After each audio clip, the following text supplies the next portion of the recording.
నమస్తే, welcome to career guide. ప్రస్తుతం మనతో పాటు ఉన్నారు ఇమిగ్రేషన్ లాయర్ రాహుల్ రెడ్డి గారు. సార్ నమస్తే అండి. నమస్కారం. బాగున్నాను సార్, మీరు ఎలా ఉన్నారు? సార్, ప్రతి ఇండియన్కి ఎక్కడో చోట లైఫ్లో ఒక్కసారన్నా అమెరికా అలా వెళ్ళి ఇలా రావాలనిపిస్తూ ఉంటుంది.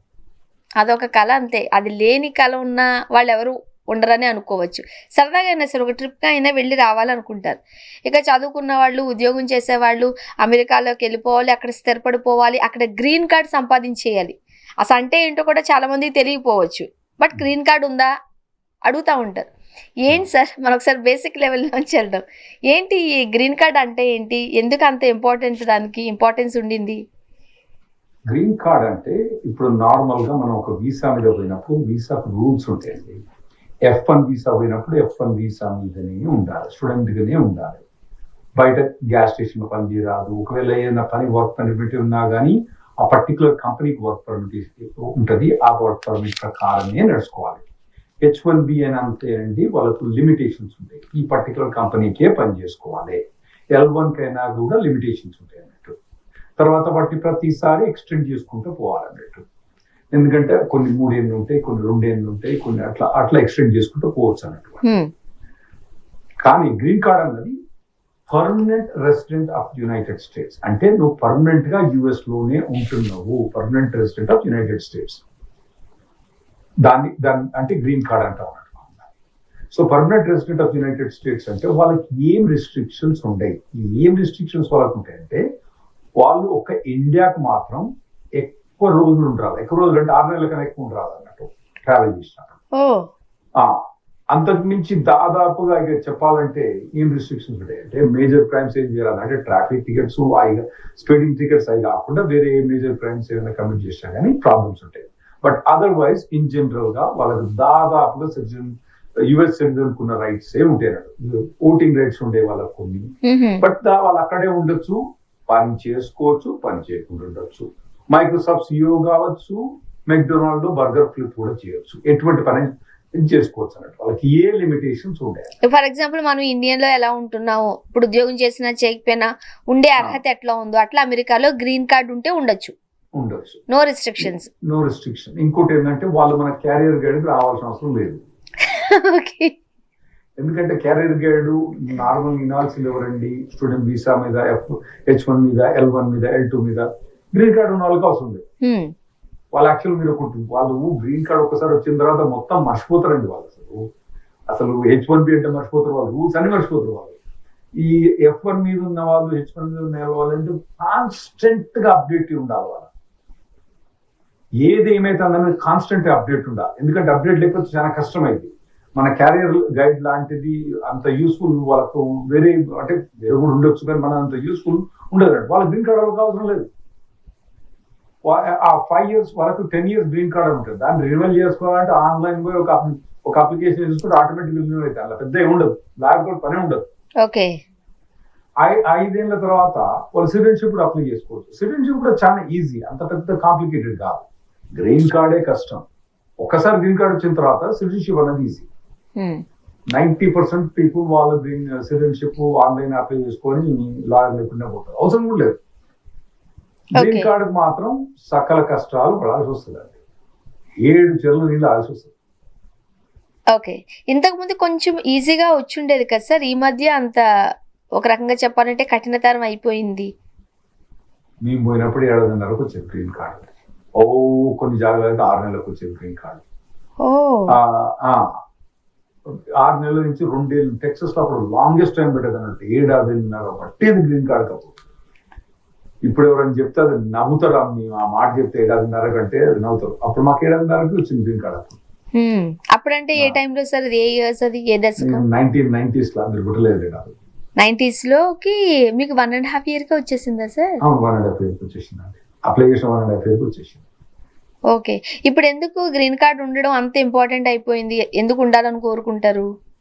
ఫస్ట్ ప్రతి వారం మన క్యారియర్ గైడ్ వచ్చి 1/2 గంట చూడాల్సిన అవసరం లేదు. మళ్ళా ఇప్పుడు వాళ్ళకి ఇది ఎంటర్టైన్మెంట్ కాదండి. మనం చేసేది ఎంటర్టైన్మెంట్ కాదు. మనం డాన్స్ చేస్తలేం, సింగింగ్ పాడతలేం, ఎంటర్టైన్మెంట్ కాదు. ఇవన్నీ లీగల్ మ్యాటర్స్, చాలా సీరియస్ ఇష్యూస్ ఇవన్నీ. లైఫ్ తోటి కూడిన ఇష్యూస్, ఇవన్నీ ఎంప్లాయ్మెంట్ తోటి కూడిన ఇష్యూస్, ఇవన్నీ సీరియస్ ఇష్యూస్. ఇట్లా గుండె పట్టుకొని వాళ్ళు వచ్చి మన దగ్గర ఇట్లా పట్టుకొని చూడడం అన్నది మంచిది కాదు. ఎప్పటికైనా మనల్ని వాళ్ళ లైఫ్ నుంచి తీసేయడమే మంచిది కాదు. సో గ్రీన్ కార్డ్ డెఫినెట్లీ అన్నది చాలా ఇంపార్టెంట్. వీళ్ళందరితో మటుకు ఎవరికి దొరికితే వాళ్ళు తీసుకోవాలి. ఈ మధ్య కాలంలో సార్ ఇప్పుడు గ్రీన్ కార్డు కన్నా కూడా H1B పైన ఫోకస్ చేస్తున్నారు కదా. అమ్మ H1B వీసా ఉంది అంటే కాస్త గుండెలో ధైర్యంగా ఉంటున్నారు. అసలు H1Bకి గ్రీన్ కార్డ్కి డిఫరెన్స్ ఏంటి? H1B అంటే అది 3 ఏళ్ళకే ఇస్తారండి. ఓకే, తర్వాత దానికి మళ్ళా ఒక 3 ఏళ్ళు ఎక్స్టెండ్ చేసుకోవచ్చు. టోటల్ 6 years ఇస్తారు. ఆ తర్వాత H1B లైఫ్ కథం అయిపోతుంది.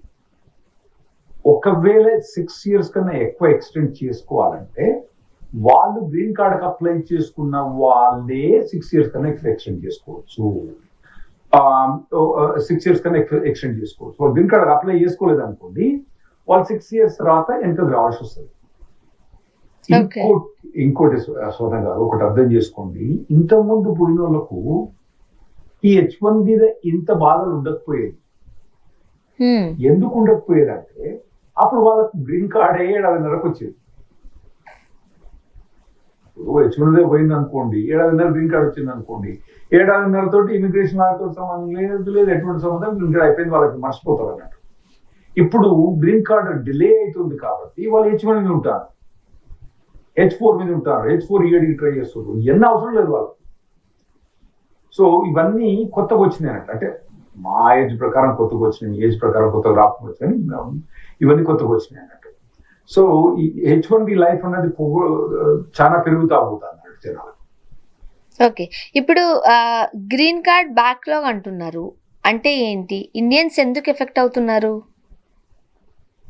మా అప్పుడు గ్రీన్ కార్డ్ బ్యాక్లాగ్ లేదండి. నాకు మే 1996 లో గ్రీన్ కార్డ్ వచ్చిందండి. ఓకే, జూన్ 1996 నుంచి బ్యాక్లాగ్ ఉన్నది. నేను ఒక 15 రోజులు బతికిపోయాను. ఒకవేళ కనుక ఒక 15 రోజుల తర్వాత నాకు గ్రీన్ కార్డ్ వచ్చింటే మళ్ళీ 3 ఏళ్ళు పట్టేది. ఆ జూన్ 1996 నుంచి ఇప్పటిదాకా బ్యాక్లాగ్. అంటే బ్యాక్లాగ్ అంటే ఏంటి? ప్రతి ఏడాది 140,000 మందికి గ్రీన్ కార్డు ఇస్తారు. అంతకన్నా ఎక్కువ ఎంప్లాయ్మెంట్ బేస్ ద్వారా గ్రీన్ కార్డు ఇవ్వరాదు. అయితే అందులో ఏముందంటే ఏ కంట్రీ అయితే 7% కన్నా ఎక్కువ గ్రీన్ కార్డ్స్ తీసుకుంటుందో, ఎప్పుడైతే 140,000 గ్రీన్ కార్డు కనుక ఫిల్ అయ్యేదో ఆ కంట్రీని కట్ చేసి పడేస్తారు. 7% ఆఫ్ 140,000 మ్యాథమెటిషియన్ కాదు కానీ అప్రాక్సిమేట్లీ 10,000. సో 7% ఆఫ్ 140,000 10,000 గ్రీన్ కార్డులు వస్తాయి. అంటే మనం ఎప్పుడైతే 140,000 మంది డిమాండ్ కన్నా ఎక్కువ ఉన్నదనుకోండి, అప్పుడు ఏం చేస్తారంటే ఏ కంట్రీ అయితే 10,000 కన్నా ఎక్కువ గ్రీన్ కార్డు తీసుకున్నారో వాళ్ళను కట్ చేసి ఆఫ్ చేస్తారు. మిగతా వాళ్ళకి లైన్ ఉండదు. మనకు ఎవరైతే 10,000 కన్నా ఎక్కువ ఉన్నారో వాళ్ళకే లైన్ ఉంటుంది. ఓకే, అయితే 1996 నుంచి ఇప్పటిదాకా లైన్ ఒకటే కంట్రీకి ఉంది ఎంప్లాయ్మెంట్ బేస్లో, అది మన ఇండియా. ఎందుకంటే ఐటీ వచ్చిన తర్వాత మెల్లగా మనకు 1990s నుంచి పాపులేషన్ 90s 80s లో చాలా తక్కువ మంది పోయారు. 1990s నుంచి పాపులేషన్ అక్కడికి పెరుగుతా పోయింది అన్నట్టు. H1B లిమిటేషన్స్ ఎంత ఉంటాయి అంటే 65,000. ఇప్పుడు లిమిటేషన్ 65,000 + 20,000 మాస్టర్స్ కోట, మళ్ళీ ఒక 20,000 ఈ యూనివర్సిటీస్ పోతారు అన్నట్టు. దాదాపు 1,00,000 మంది H1 మీద పోతారు. ఆ 1,00,000 మందిలా 60% ఇండియన్స్ ఉన్నారు. 60% ఇండియన్స్ ఉన్నారు. 60% ఇండియన్స్ అంటే గ్రీన్ కార్డ్కి వచ్చే మటుకు మనకు 10,000 ఉంది. అంటే 1,60,000 మంది మనం పోతే 10,000 మందికే గ్రీన్ కార్డులు వచ్చే ఆసక్తి ఉంది.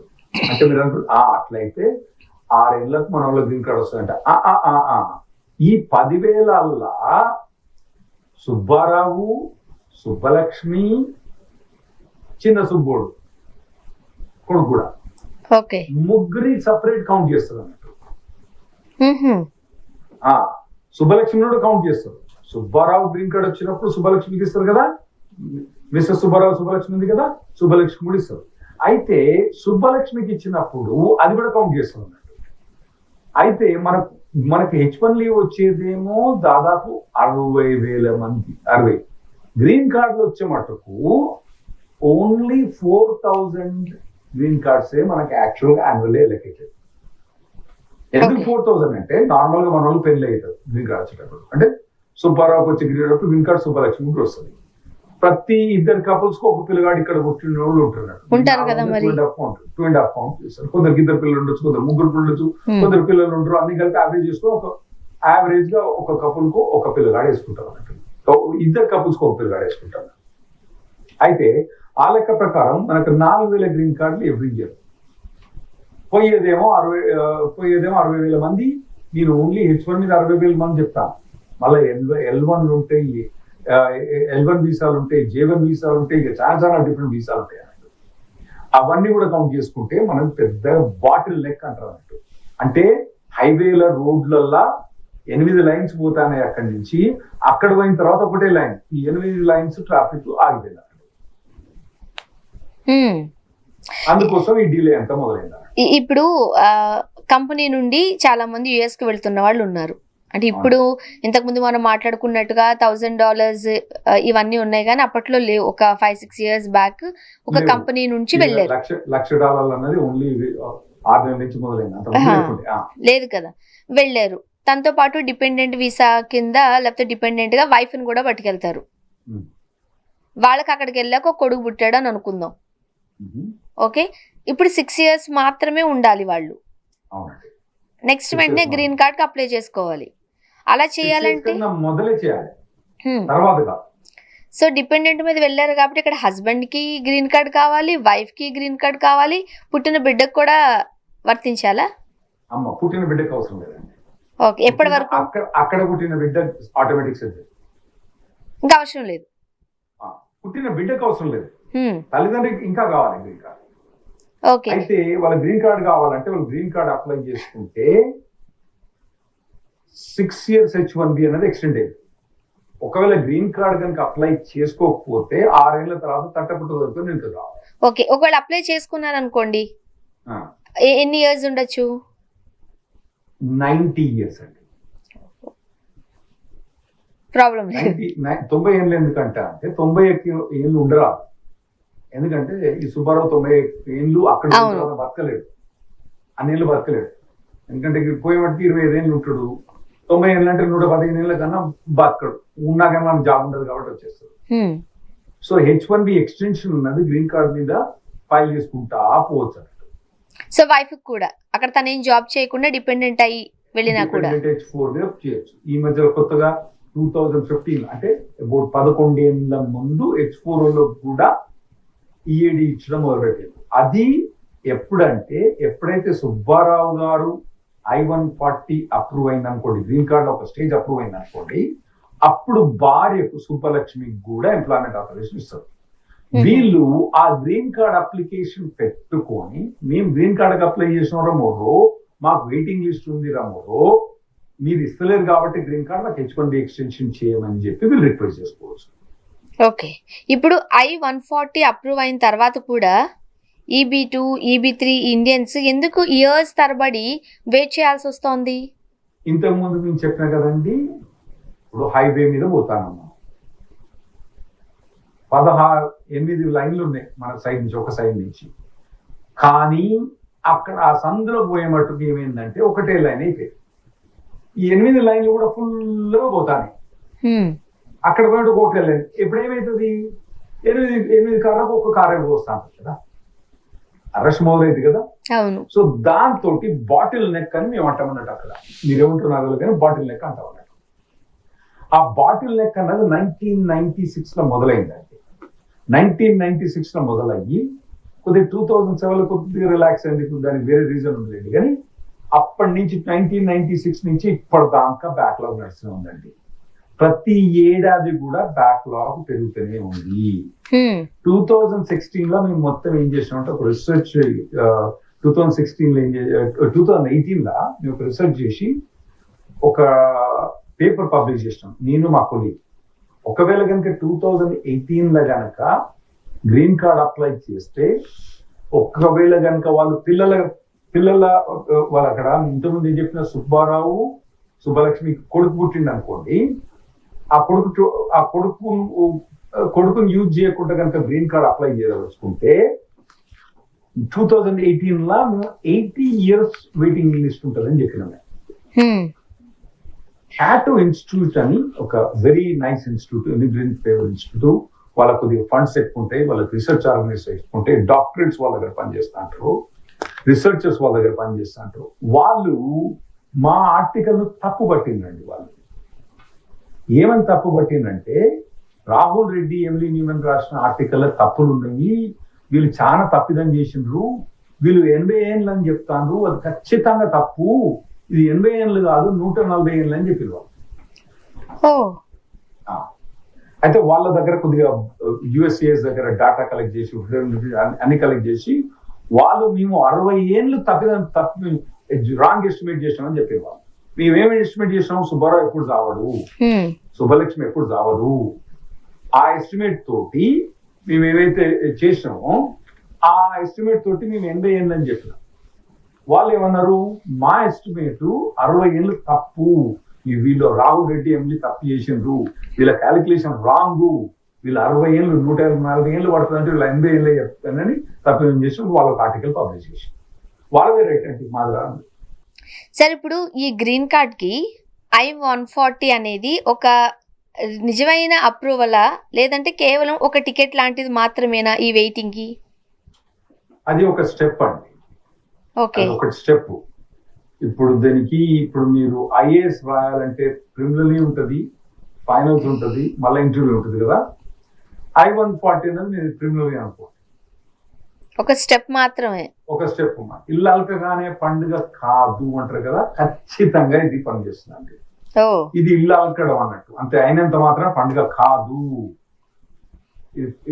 ఐఏఎస్ లా సివిల్ సర్వీసెస్ లో ప్రిలిమినరీ అనుకోండి. అయితే ఇప్పుడు మన తెలుగు ఫ్యామిలీస్ కావచ్చు, మన ఇండియన్స్ కి కావచ్చు, ఈ గ్రీన్ కార్డ్ అనేది ఒక లైఫ్ లాంగ్ వెయిటింగ్ పీరియడే. లేదండి, మీరు తప్పు మాట్లాడుతున్నారు. ఎందుకంటే వీళ్ళు 140 ఏళ్ళు బతకరు, నాకు తెలిసేట బతకరు. మరి ఇంకేమైనా మీకు ఏమైనా సైన్స్ ఉందో, మీరు యంగ్స్టర్స్ మీకు ఏం సైన్స్ తెలుసో నాకు తెలియదు, కానీ 150 ఇప్పటి నుంచి 150 అసలే బతకదు. సో ఇప్పుడు ఎవరు కూడా అక్కడ పోయే వాళ్ళకు గ్రీన్ కార్డ్ మీద హోప్ లేదండి.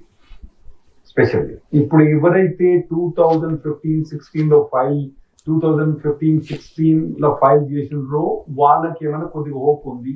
17 లో ఫైల్ చేసి ఉన్నదో లేదో తెలియదు, కానీ 2020 నుంచి అంటే 6 ఏళ్ల నుంచి అప్లై చేసిన వాళ్ళకు, మన ఇండియన్స్ కు ఎవరికి కూడా EB2 లో కానీ EB3 లో కానీ ఎటువంటి హోపు లేదు, ఎటువంటి హోపు లేదు. వాళ్ళకు తెలుసు ఇవన్నీ కూడా. ఇవి మనం ఛానల్ అక్కడ వాళ్ళకే కాకుండా ఇక్కడ ఇండియన్స్ కూడా ఎవరైతే తల్లిదండ్రులు ఉన్నారో అక్కడికి ఆస్పైరింగ్ గా పోదలుచుకున్న వారికి ఉన్నారు. కాబట్టి చెప్పేది ఏంటంటే, ఎవరైతే 2020 నుంచి అయితే గ్రీన్ కార్డ్ అప్లై చేసిండ్రో వాళ్ళకు ఖచ్చితంగా గ్రీన్ కార్డ్ రాదు. There are some extraordinary people ఎవరు అనుకోండి, వేరే విషయం. కానీ in general Tom Dick and Harry normal persons కి ఎవరికి కూడా గ్రీన్ కార్డ్ అనేది 2020 తర్వాత అప్లై చేసిన తర్వాత రాదు. కానీ స్వర్ణ గారు అయినా కానీ అందరినీ కూడా నేను అడ్వైజ్ చేసేది ఏంటంటే, గ్రీన్ కార్డ్ అప్లై. ఓకే, మీరు అంటారు మరి గ్రీన్ కార్డ్ అప్లై చేస్తే మీరు డబ్బులు జస్ట్ ఎక్స్టెన్షన్ కోసం, మీ డబ్బులు దొబ్బడానికి ఇదంటే కాదు, డబ్బులు దొబ్బడానికి కాదండి. H1B అనేది 6 years కి ఎండ్ అయింది. అది ఎక్స్టెండ్ చేయాలంటే మీరు గ్రీన్ కార్డ్ అప్లై చేస్తేనే ఎక్స్టెండ్ అవుతుంది, అంతే తప్పితే ఈ గ్రీన్ కార్డ్ అనేది హోపు లేదు. సో మీరు ఎవరు కూడా అక్కడ పోయిన వాళ్ళు కూడా అక్కడ కంపల్సరీ అక్కడ గ్రీన్ కార్డ్ వస్తుందని ఎస్టిమేట్ చేయకండి. అలా అనుకుంటే ఫర్ ఎగ్జాంపుల్ ఇప్పుడు మన తెలుగు సాఫ్ట్వేర్ ఇంజనీర్స్ అమెరికాలో గ్రీన్ కార్డ్ లేకుండా 20, 30, 40 ఏళ్ళు ఉండిపోవచ్చా, ఉండగలుగుతారా? ఉన్నారండి, నాకు తెలిసి 20 ఏళ్ళ దాకా 20 ఏళ్ళ పైన ఉన్న కూడా నాకు తెలుసు, నేను చూసా. కొందరికి ఏమైందంటే వాళ్ళ పిల్లలు అక్కడ పుట్టిందండి. ఎప్పుడైతే పిల్లలు పుడతారో ఆ పిల్లలు కూడా వాళ్ళ గ్రీన్ కార్డ్ స్పాన్సర్ చేయొచ్చు, దాని వెయిటింగ్ లిస్ట్ లేదు. అంటే మీరంటే అందరూ టక్క పిల్లలు అనేసి గ్రీన్ కార్డ్ అప్లై చేయొచ్చు అంటే పిల్లోడు కానీ అమ్మాయి కానీ అబ్బాయి కానీ 21 years రావాలి. ఓకే. 21 years వచ్చిన తర్వాత వాళ్ళు గ్రీన్ కార్డ్ అప్లై చేసుకోవచ్చు, పేరెంట్స్ కి అప్లై చేయొచ్చు. అట్లా నేను ఫస్ట్ H1 చేసిన తనకి కొందరికి ఫస్ట్ 1997 H1B చేసిన వాళ్ళకు, ఇండియా నుంచి డైరెక్ట్ వచ్చిన వాళ్ళకు, ఆ తర్వాత పిల్లలు పుట్టి ఆ పిల్లలతో ద్వారా కూడా నేను సిటిజన్షిప్ గ్రీన్ కార్డ్ చేసిన కేసులు ఉన్నాయండి. అటువంటివి కూడా ఉన్నాయి. ఒకవేళ పిల్లలు యుఎస్ లో పెరిగారు, ఏజ్ అవుట్ అయ్యింది, ఏంటి పరిస్థితి? అంటే మీరు చెప్పేది ఏంటంటే, ఒకవేళ కనుక పిల్లలు కనుక యుఎస్ లో పుట్టకపోయి ఉంటే, వాళ్ళు ఇండియాలో పుడితే వాళ్ళను నార్మల్ గా వీళ్ళను ఇప్పుడు ఇక్కడ నుంచి ఇంజనీర్స్ కానివ్వండి, టీచర్స్ కానివ్వండి, వీళ్ళందరూ ఏం చేస్తారంటే అక్కడికి పోయినప్పుడు పిల్లలు ఉన్నారు అనుకోండి, పిల్లలు ఇక్కడ పుట్టిన పిల్లలు అనుకోండి, వాళ్ళకి సిటిజన్షిప్ డైరెక్ట్ రాదు. కాబట్టి వాళ్ళ తల్లిదండ్రుల ద్వారా గ్రీన్ కార్డు రావాలి. వాళ్ళకు తల్లిదండ్రుల ద్వారా రావాలంటే 21 years లోపటినే వాళ్ళ గ్రీన్ కార్డు రావాలి. ఒక్కసారి 21 దాటిన తర్వాత వాళ్ళను తల్లిదండ్రులతోటి యుఎస్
తో ఉన్నప్పటికీ కూడా వాళ్ళకి గ్రీన్ కార్డ్ అనేది కాస్త ఇబ్బందేనా? ఇబ్బంది లేదండి, రావాలి. ఎందుకు సార్ అంత స్టబోన్ ఉన్నారు? నేను కాదండి, నేను మెసెంజర్ అండి. మీ గవర్నమెంట్ నే అడుగుతున్నా నేను. నేను మెసేజ్ పాస్ చేస్తాను, నేను కాదు. సో డెఫినెట్లీ వాళ్ళకి చాలా ప్రాబ్లం అండి. ఎవరైతే పిల్లలు ఇక్కడ పుట్టినరో అక్కడికి వస్తారో వాళ్ళతో చాలా ప్రాబ్లం అయింది. ఎందుకంటే ఇప్పుడు అక్కడి నుంచి పంపించేస్తే ఇక్కడ ఉండలేక ఆ పిల్లలు ఏమైపోతారు? రొండికేటర్ అయ్యాడు అన్నట్టు అంటారు. పక్క హైదరాబాద్ లాంగ్వేజ్ అంటే నా గర్కా నా ఘాట్కా అంటారు. సో ఎందుకంటే వాళ్ళు ఇక్కడ వాళ్ళు కాదు, నా అక్కడ వాళ్ళు కాదు. ఇంకోటి ఏమైందంటే కొందరు ఎట్లుంటారంటే, అబ్బాయి ఇక్కడ పుట్టిండు, ఓకే, ఇంకో అబ్బాయి అక్కడ పుట్టిండు, వానికి ఏమో సిటిజన్షిప్ వస్తుంది, వీనికి ఏమో సిటిజన్షిప్ రాదు. వాళ్ళు చిన్నప్పుడు వెళ్ళేటప్పుడు వాళ్ళకి ఏం తెలియదు. వాళ్ళు కాలేజ్ వచ్చిన తర్వాత వాళ్ళకి అప్పుడు ఇవన్నీ నేర్చుకోవాలన్నా కూడా వాళ్ళకి అర్థం కాదు. ఇంకోటి వాళ్ళకు ఇంకో ప్రాబ్లం, ఇదివరకు బైడెన్ అడ్మినిస్ట్రేషన్ ఉన్నప్పుడు వీళ్ళందరికీ కూడా ఒకవేళ F1 వీసాలు మళ్ళీ వెనుకకు వచ్చినా కూడా F1 వీసాలు ఇచ్చేది. ఇప్పుడు ఇస్తున్నారు వాళ్ళకి F1 వీసాలు కూడా రిజెక్ట్ అవుతున్నాయి వాళ్ళ పిల్లలు. ఎందుకు రిజెక్ట్ అవుతాయి వాళ్ళకి F1 వీసాలు అంటే, వాళ్ళు అక్కడ ట్రాన్స్ఫర్ చేసుకుంటా పర్వాలేదు, కానీ ఇక్కడికి వచ్చి F1 వీసాలు తీసుకుంటే రిజెక్ట్ అవుతాను. ఎందుకు రిజెక్ట్ అవుతాను అంటే, వీళ్ళు F1 వీసా అప్పుడు మెయిన్ ప్రిన్సిపల్ ఏంటంటే, మేము F1 కంప్లీట్ అయిపోయిన తర్వాత మేము ఇండియాకు పోతాం, మేము ఇండియాకి వెళ్ళి మా సొంత హోమ్ కంట్రీకి పోతామని చెప్పాలి వాళ్ళు. ఈ పూర్వగాళ్ళకి అక్కడ పెరిగిన పూర్వగాళ్ళకు వాళ్ళకి హోమ్ కంట్రీ ఏందో తెలియదు. వాళ్ళు అమెరికా అనుకుంటారు హోమ్ కంట్రీ. సో అదొక పెద్ద బాగా రిజెక్ట్ అవుతాం. సో అక్కడనే చేంజ్ ఆఫ్ స్టేటస్ తీసుకొని అక్కడనే ఉంటున్నా పర్వాలేదు, కానీ ఇండియాకి వస్తే మాత్రం 1 way టికెట్ మళ్ళీ ఎంతో కూడా. చాలా బాధాకరం. ఒకవేళ గ్రీన్ కార్డ్ రాలేదనుకోండి, ఫస్ట్ ఏం చేయాలి? పిల్లలకా తల్లిదండ్రులకా? 2 వర్షన్స్ చెప్పండి సార్. గ్రీన్ కార్డు రాదండి. ఆల్రెడీ అక్కడ ఉన్న వాళ్ళకి తెలుసు వాళ్ళకి గ్రీన్ కార్డు రాదండి. సో ఆల్రెడీ ప్లాన్ చేసి పెట్టుకోవాలి. ఉన్న రోజులు ఉండాలి H1B, H4 ఉన్న రోజులు ఉండాలి. ఎప్పుడు కూడా H1B I-94 అంటే వాళ్ళ డేట్ కథం కాకముందే ఎక్స్టెండ్ చేసుకొని పెట్టుకోవాలి. అది బెటర్. ఇక ఎప్పుడైతే జాబ్ పోయిందో అవన్నీ పోయింది అనుకోండి, ఇక తట్టపుట్ట దొరుకుతుంది, ఇంట్లో రావాల్సిందంటే మళ్ళీ ఎప్పుడైనా అవకాశం ఉంటే మళ్ళీ పోవచ్చు. ఇప్పుడు ఎవ్రీ మంత్ ఈ వీసా బులెటిన్ చూసే వాళ్ళకి ఏమైనా కాస్త ఆశ పెట్టుకోవచ్చు అంటారా? హోప్ ఉందా? ఎవ్రీ మంత్ ఎవరు చూడండి వీసా బులెటిన్, ఓన్లీ దగ్గరకు వచ్చిన వాళ్ళే చూస్తారు. 2016, 2017 మటు ఫైల్ చేసిన వాళ్ళే వీసా బులెటిన్ చూస్తారు. ఆ 2020 చేసిన వాళ్ళు అన్నారు, 2020 చేసిన వాళ్ళు ఎవరు కూడా వీసా బులెటిన్ చూడరు, అటు పక్క చూడరు. అదేంటంటే మన దగ్గర ఇక్కడ ఇండియా నుండి పేరెంట్స్ ఏమనుకుంటారంటే, అరే లేకొచ్చింది, పుల్లేకొచ్చింది, మళ్ళీకొచ్చింది, గ్రీన్ కార్డ్ మామూలు కాదంటే వాళ్ళు అప్లై చేసింది వేరు, వాళ్ళ టైమింగ్ వేరు, మ్యూట్ చేసిన టైమింగ్ వేరు. ఇప్పుడు 2020 తర్వాత ఎవరు 2020 కాదండి 2017 నుంచి అప్లై చేసిన వాళ్ళు ఎవ్వరు కూడా అటు visa bulletin, monthly visa bulletin చూడరు. ఇప్పుడు EB1, EB2, NIW ఇవేమన్నా హెల్ప్ అవుతాయా సార్? కొంచెం EB2, NIW హెల్ప్ కానే కాదండి. అందరు అనుకుంటారు EB2, NIW నేషనల్ ఇంట్రెస్ట్ వేవ్తో వచ్చింది కాబట్టి అని. అది స్టిల్ EB2 కేటగిరీ, అది బ్యాక్లాగ్ ఉంది, 2012 దాంట్లో బ్యాక్లాగ్ ఉంది. EB1 కేటగిరీ హెల్ప్ అయ్యే ఛాన్స్ ఉంటుంది, డెఫినెట్లీ హెల్ప్ అయ్యే చేసి, ఎందుకంటే అది బ్యాక్లాగ్ ఓన్లీ 2022 అంటే 4 years బ్యాక్లాగ్ అంటారు. ఓకే, EB1 ఉంటుంది. ఇంకోటి ఏంటంటే EB2 నుంచి EB1 కన్వర్ట్ చేసుకోవచ్చు, డేట్ కూడా పోతాయి. So definitely EB1 extraordinary ability, అంటే చాలా ఉండాలన్నట్టు వాళ్ళకి, అటువంటి ఎబిలిటీ ఉంటే మాత్రం ఛాన్స్ ఉంటుంది. ఒకవేళ I-140 అప్రూవ్ అయితే H1B ఎన్ని ఇయర్స్ అయినా మనం ఎక్స్టెండ్ చేసుకుంటూ వెళ్ళొచ్చా? Only 90 years. ఓ అచ్చా, ఓన్లీ 90 years, 90 ఏం లేదు, 91 ఏం లేదు, ఎందుకంటే మనోడు బతకడు కదా. నేను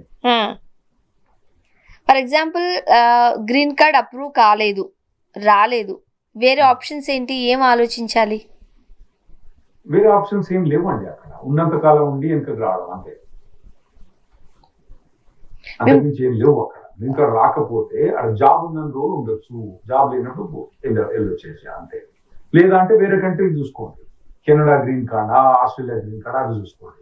అంతేకాని ఇంకా US లో ఆప్షన్స్ ఏముంటాయి? Green card is only option, ఎందుకంటే ఈవెన్చువల్ గా that is the only thing. ఇప్పుడు ఈ గ్రీన్ కార్డ్ అయితే ఏదైతే ఉందో, ఈ లైన్ లో ఉన్న వాళ్ళకి, తెలుగు ఫ్యామిలీస్ కి ఎస్పెషల్లీ ఒక ట్రూత్ ఏమైనా ఉంది సార్? ఒక నిజంగా తెలుసుకోవాల్సింది ఏమైనా ఉందా? ఓన్లీ ఇండియాలో ఉన్న వాళ్ళకి చెప్పడం అని నేను మీకు, US లో ఉన్న వాళ్ళకి ఆల్రెడీ తెలుసు ఈ నిజం. ఏంటంటే ఎవరు కూడా 2018 నుంచి అప్లై చేసిన వాళ్ళు ఎవరికి కూడా గ్రీన్ కార్డ్ రాదు, ఫిక్స్ ఇది. సో పేరెంట్స్ ఎవరు కూడా మనోడు అక్కడే ఉంటాడు, అక్కడ సెటిల్ అవుతాడు, గ్రీన్ కార్డ్ వస్తుంది, సిటిజన్షిప్ అంత ముందు పోయిన వాళ్ళ కజిన్, వాళ్ళ గ్రీన్ కార్డ్ వచ్చింది, సిటిజన్షిప్ వచ్చింది, వీనికి వచ్చింది, లేకొచ్చింది, పులేకొచ్చింది అంటే రాదు. సుబ్బారావు మాత్రం రాదు. మరి మీరు దృష్టిలో పెట్టుకొని ప్లాన్ చేసుకోవాలి, వాళ్ళు లైఫ్ లో ప్లానింగ్ ఎట్లున్నా చేసుకోవాలి. స్మార్ట్ బ్యాకప్ ప్లాన్స్ ఏమైనా ఉన్నాయా? మనం ఏమైనా బ్యాకప్ చేయొచ్చా? ఏం లేవండి, ఏదో ఒకటి చెప్పండి సార్. లేవనంటే అలా అక్కడ ఏమైపోవాలి? ఏదైనా ఉన్నదనుకోండి, సీక్రెట్ ఉందనుకోండి, నేను చెప్తాను అనుకోండి. నాకు లైన్ మా ఆఫీస్ హ్యూస్టన్ నుంచి డల్లస్ దాకా లైన్ ఉంటుంది. ప్రతి ఒక్కరికి ఆయన $10,000 ఇరా నాయన గ్రీన్ కార్డ్ ఇస్తా, $10,000 గ్రీన్ కార్డ్ ఇస్తా అని ఇచ్చేస్తాను. అటువంటి ఏమి లేవండి. దెర్ ఇస్ నో EB1 అన్నది చాలా ఎక్స్ట్రాడినరీ, చాలా కష్టం అదొకటి. తర్వాత ఇంకోటి ఏమున్నాయంటే అందులో కూడా చాలా మోసాలు అవుతున్నాయి. EB1 కొందరు ఏం చెప్తారంటే EB1 అనేది ఎక్స్ట్రాడినరీ. ఇప్పుడు స్వర్ణ గారు చాలా greatest person in the world, extraordinary international calibre ఉన్నామే అని చెప్పి వాళ్ళు అన్ని డాక్యుమెంట్ వాళ్ళే చేసేస్తారు, అన్ని అవార్డులు వాళ్ళకి ఇచ్చేస్తారు, అన్ని పేపర్ల మీద పబ్లిష్ చేస్తారు, అన్ని చేసి ఇమిగ్రేషన్ కి అప్రూవ్ చేసిన కేసులు కూడా ఉన్నాయి. అవి ఫ్రాడ్ కేసులు, మళ్ళీ గ్రీన్ కార్డ్ లాగేస్తారు. సో అటువంటి ట్రాప్లు ఎవరు పడకండి. ఒకవేళ కనుక మీకు టాలెంట్ ఉంటే, మీరు రియల్లీ ఎలిజిబుల్ ఉంటే, ఒకవేళ మీరే మీ సొంత ఆర్టికల్స్ కానీ మీ సొంత ఇన్నోవేషన్స్ కానీ చేస్తే మాత్రం మీరు EB1 అనుకుంటే అప్లై చేసుకోండి. ఇప్పుడు కొంతమంది ఏదో దొంగ రూట్లో వెళ్తూ ఉంటారు, ఏదో అలాంటి వాళ్ళని అయితే సోషల్ మీడియాలో కూడా మీరు స్క్రూటినీ చేస్తున్నారు కాబట్టి చేసుకోండి. బట్ ఇవన్నీ కూడా పక్కాగా ఉండి మంచిగా ఉండి ఎటువంటి ఇబ్బంది లేకపోతే, ఫర్ ఎగ్జాంపుల్ అక్కడికి వెళ్ళిన తర్వాత ఇయర్ వెళ్ళారు ఒక మ్యారీడ్ కపుల్, 6 months తర్వాత వాళ్ళు కన్సీవ్ అయ్యారు, అక్కడ పుట్టారు, పర్వాలేదు. బట్ ఇక్కడ 6 months బేబీని పట్టుకుని అక్కడికి వెళ్ళారు అనుకుందాం. ఆ 6 months బేబీ అక్కడే చదువుకుంటాడు, స్కూలింగ్ కాలేజ్ అంతా అక్కడే అవుతుంది, అయినా సరే ఉండొద్దు పొండి అంటున్నారు. ఆ పిల్లడు అక్కడ ఉండలేడు, ఇటు రాలేడు. అలాంటి వాళ్ళకి ఏమైనా కాస్త కన్సిడర్ చేసో ఇంకేమైనా ఆప్షన్ సార్, ఏదో ఒకటి చేయాలి కదా. నేను మెసెంజర్ అండి, నేను ఇంటర్నేషనల్ బార్డర్స్ అంత బిలీవ్ చేసేవాడిని, కానీ వేరే దేశాల్లో కూడా అట్లే ఉన్నాయి పరిస్థితి. ఇప్పుడు మీ ఇండియాలో కూడా బంగ్లాదేశ్ వాళ్ళు అట్లే ట్రీట్ చేస్తున్నారు, మీరేం పెద్దగా మంచిగా ట్రీట్ చేస్తున్నారు. మరి ఇంతలా ఉండను సార్ మేము, అది మీకేం తెలుసు. ఇంకోటి US is the only country అండి, కెనడా యుఎస్ ఈ రెండే కంట్రీ వేరు అక్కడ పుట్టిన వాళ్ళకి సిటిజన్షిప్ డైరెక్ట్లీ ఇస్తారండి. వేరే ఏ దేశం కూడా ఇవ్వదు, ఇండియా కూడా ఇవ్వదు, ఇస్తారు. ఇంకోటి ఏంటంటే గ్రీన్ కార్డ్ వచ్చేదాకా ఇబ్బంది. అది కూడా ఏంటంటే మనకి ఏమైందంటే పర్ కంట్రీ లిమిట్ లో మనం కొట్టేసినాం, కానీ అదే పాకిస్తాన్ లో మిగతా ఏ దేశాల్లో కూడా 6 నెలలు 7 నెలలే వెయిటింగ్ లిస్ట్, వాళ్ళకి వెయిటింగ్ లిస్ట్ లేదు. మనం అది దురదృష్టకరం, 40 పడ్డం మనం వల్ల. కానీ ఇప్పుడు మిడిల్ ఈస్ట్ కంట్రీస్ లో కొందరు ఉంటున్నారండి, వాళ్ళ తాత ఎప్పుడో వచ్చిండు ఇండియా నుంచి, ఆ తాతకు లేదు, తండ్రికి లేదు, మనవనికి లేదు, ఎవరు కూడా, అందరూ కూడా వాళ్ళ గ్రీన్ కార్డు కూడా ఉండదండి వాళ్ళకి. మా దగ్గర గ్రీన్ కార్డు వాళ్ళకి అది కూడా ఉండదు. సో డెఫినెట్లీ ఇది ట్రెండ్ బాగా వేరే కంట్రీస్ లో కూడా ఉంది. కాకపోతే ఏంటంటే వీటన్నిట్లో సఫర్ అయ్యేది ఎక్కువ ఎవరంటే ఇండియన్స్. ప్రపంచం మీద మొత్తం ఇమ్మిగ్రేషన్ మీద సఫర్ అయ్యేది ఇండియన్స్, దృష్టిలో పెట్టుకోండి. బంగ్లాదేశీలు కాదు, ఇండియన్స్. మన ఇండియా నుంచి దాదాపు 2 కోట్ల నుంచి 3 కోట్ల దాకా బయట దేశంలో ఉన్నారండి. 3 కోట్ల దాకా ఉన్నారు మన నుంచి బయట దేశంలో ఉన్నారు. అంటే నేను అమెరికా ఒక్కటి గురించి మాట్లాడతలేను, మిగతా మిడిల్ ఈస్ట్ కానివ్వండి, వేరే 3 కోట్ల దాకా మన వాళ్ళు బయట ఉన్నారు. సో ఇమిగ్రెంట్స్ మీద ఏ రిస్ట్రిక్షన్ పెట్టినా కానీ మన ఇండియాకి పెద్ద దెబ్బ. మొత్తం ప్రపంచం మీద ఉండే ఇమిగ్రెంట్స్ ఎవరైతే వేరే దేశాలు ఉంటారో అందులో 20 to 25% ఇండియన్స్ అమ్మా. సో మరి ఫైనల్ గా ఏం చెప్తారు, ఎలాంటి సజెషన్స్ ఇస్తారు? ఏం లేదండి, గ్రీన్ కార్డ్ మీద నిజమైన అవగాహన ఉండాలి. సొల్యూషన్ లేదు దీనికి, ఇప్పుడైతే లేదు. ఏమన్నా లాలో ఏమైనా చేంజెస్ వస్తే సొల్యూషన్ వస్తే తప్పితే దీనికి సొల్యూషన్ లేదు. ఇది మీరు ప్రాక్టికల్ గా ఆలోచించుకొని ప్లాన్ అన్నది అకార్డింగ్ చేసుకోవాలి. అక్కడ ఉన్న వాళ్ళకి తెలుసు, యుఎస్ లో ఉన్న వాళ్ళకి ఇవన్నీ బాగా తెలుసు. ఇండియాలో ఉండే వాళ్ళకి మాత్రం ఈ ఐడియా మంచిగా అవగాహన లేదు. దీన్ని వాళ్ళు తెచ్చుకుంటే బాగుంటుంది. చూద్దాం సార్. Thank you. పేరెంట్స్ కానివ్వండి, ఇక్కడ నుంచి అక్కడికి వచ్చే ప్లాన్ చేసుకునే వాళ్ళ గురించి మాట్లాడుతున్నాం. Thank you so much sir. చాలా అపోహలు ఉండుండొచ్చు, వచ్చేస్తుందేమో అనే నమ్మకం ఉండుండొచ్చు, కాస్త బిటర్ ట్రూతే ఇది. బట్ తెలుసుకోవాల్సిన అవసరం కూడా ఉంది. తెలుసుకుంటేనే కదా కాస్త జాగ్రత్తగా కూడా ఉండగలం, నెక్స్ట్ స్టెప్ ఏంటి అనేది ప్రీ ప్లాన్డ్గా ఉండగలం. Thank you so much sir.